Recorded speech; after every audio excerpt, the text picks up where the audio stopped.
झालेल्या गावांना थोडं माहीत नाही आहे ना तेवढं, नाही का. तर 7 दिवसाची ट्रेनिंग राहते.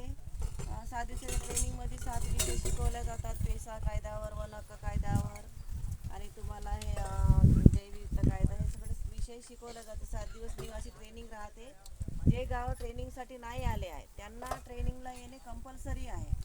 ट्रेनिंग घेतल्याशिवाय तुमचं वन हक्क काय, तुमचं जोडपत्र काय हे तुम्हाला माहीत होणार आहे का? नाही होत ना.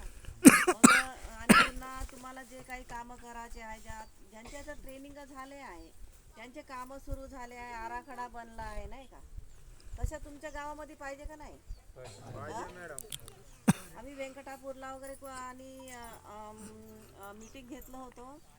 मुद्दुमतुराला सुद्धा मीटिंग घेतलं होतं. मी आले होते व्यंकटापूरला.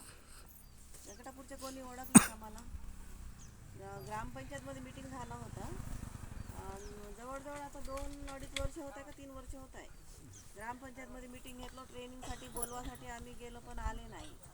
तर आता माहीत झाले आहे, आता एवढे लोक जमा आहे, तर ट्रेनिंग घेणे तुम्हाला कंपल्सरी आहे. ट्रेनिंग घेतल्याशिवाय हे तुमच्या समितीचा काही अर्थच नाही. समिती स्थापन करून काही फायदा नाही आहे.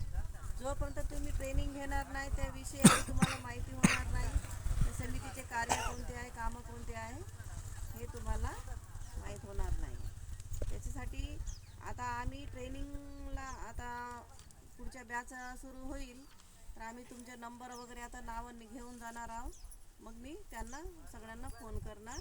मग त्या तारखेनुसार तुम्हाला 7 दिवसाचं ट्रेनिंग निवासी राहते. मुक्कामी यायचं आहे. 7 दिवसाचं ट्रेनिंग आहे. 7 दिवस 7 विषय शिकवले जातात.